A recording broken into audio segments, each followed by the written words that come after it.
साकेत के धनंजय सेठ की छोटी बेटी सुजाता का विवाह श्रावस्ती के नगर सेठ अनाथ पिंडिक के बेटे के साथ हुआ था। उसे बड़े कुल की लड़की होने का बड़ा घमंड था, इसलिए उसका स्वभाव बड़ा चंड और कठोर था। एक बहू का अपने सास ससुर के प्रति कैसा व्यवहार होता है, इसका वह पालन नहीं करती थी। अपने पति के प्रति भी उसका व्यवहार मधुर नहीं था।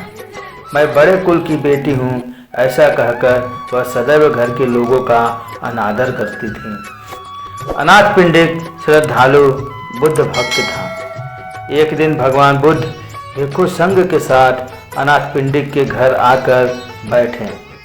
अनाथ पिंडिक उनके आदर सत्कार में लग गया। उसी समय उसकी पुत्र वधू सुजाता घर के नौकर चाकरों के साथ झगड़ रही थी। उसके लड़ने की कटु आवाज सुनकर तथागत ने धर्म कथा रोककर पूछा, यह किसका अप्रिय शब्द है? अनाथ पिंडिक अपने घर की बात बताना नहीं चाहता था, किंतु अब वह अपने आप को रोक नहीं सका। उसने कहा, पंते, यह मेरी पुत्र वधू की आवाज़ है। वह गौरव रहित है। वह सास ससुर और अपने पति तक का सम्मान नहीं करती। दान और शील के प्रति वह अश्रद्धावान है।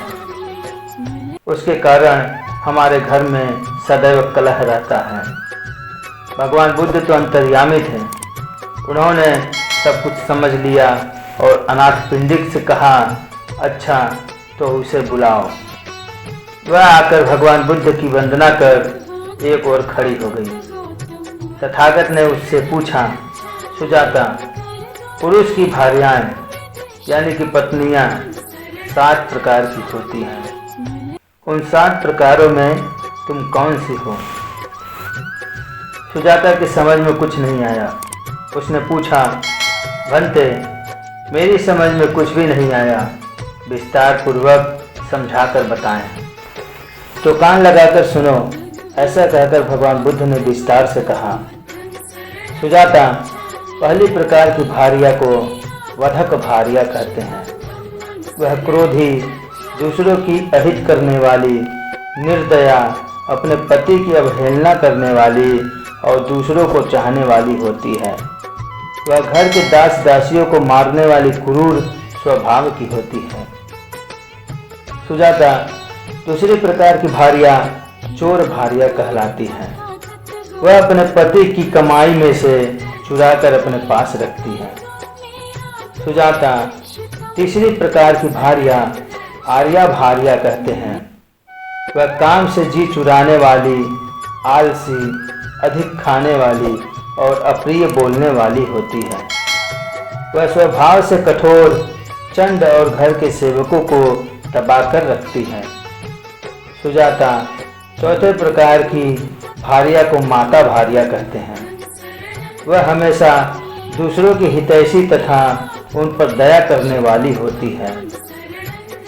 वह अपने पति की रक्षा उसी तरह करती है जैसे कि एक माता अपने पुत्र की रक्षा करती है। वह पति की कमाई का पूरा ध्यान रखकर उसके धन की सर्वदा सुरक्षा करती है। सुजाता, पांचवें प्रकार की भार्या भगनी भार्या होती है। वह अपने पति के प्रति उसी प्रकार गौरव रहित रहती है जैसे एक छोटी बहन बड़ी बहन के प्रति रहती है। वह अपने पति के प्रति गौरवशीला और लज्जशीला होती है। वह अपने पति के वश में रहकर शांतिपूर्ण जीवन बिताती है। सुजाता, छठवें प्रकार की भार्या को सखी भार्या कहते हैं। वह अपने पति को देखकर उसी प्रकार प्रसन्न होती है जैसे बहुत दिनों के बिछड़ने के बाद मित्र को देखकर सखी प्रसन्न होती है। सुजाता, 7वें प्रकार की आया दासी भार्या कहलाती है। यदि परिवार में कोई क्रोध करता है तो वह अक्रोध शांत रहती है। मारने और दंड देने पर प्रतिकार नहीं करती। उसका चित्त मन अधीर नहीं होता। वह पति के हर आदेश का पालन करती हुई उसके वश में रहती है। वह कभी अप्रिय बातें नहीं करती और पति की हर बात को सहन करती है।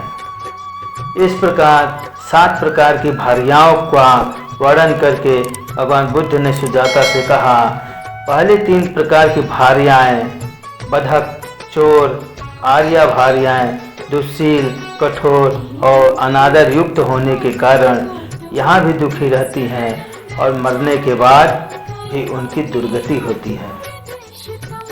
शेष 4 प्रकार की भार्याएं माता, भगनी, सखी और दासी भार्याएं शील सदाचार में स्थित रहने के कारण यहाँ भी सुखी एवं संयत रहती हैं और मरने पर भी उनकी सुगति होती है।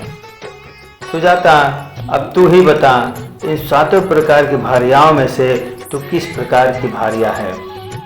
नहीं बड़ेन संपदा मज्जु का पिय दर्शना खरवाचा पिया होती अस्मि लोके परमिच्च। अर्थात सुंदर वर्णमाला, कोमल और देखने में प्रिय लगने पर खरवाड़ी, अप्रिय व कठोर बोलने वाला न इस लोक में प्रिय होता है और न दूसरे लोक में होता है। भगवान बुद्ध के ऐसे उपदेशों को सुनकर सुजाता आचार संपन्ना हो गई। उसे अपने अवगुणों पर पश्चाताप होने लगा।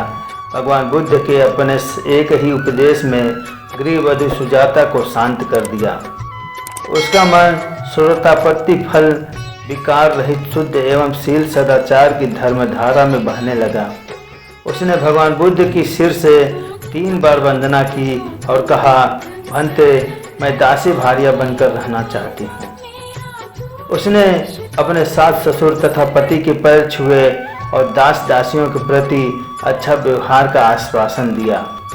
नगर सेठ अनाथपिंडिक के घर में धन दौलत की कमी पहले भी न थी। अब उसके परिवार में सुख और शांति का संसार भी लौट आया। नमो बुद्धाय, जय भीम। दोस्तों, आपको हमारा ये वीडियो कैसा लगा कमेंट बॉक्स में ज़रूर बताएं।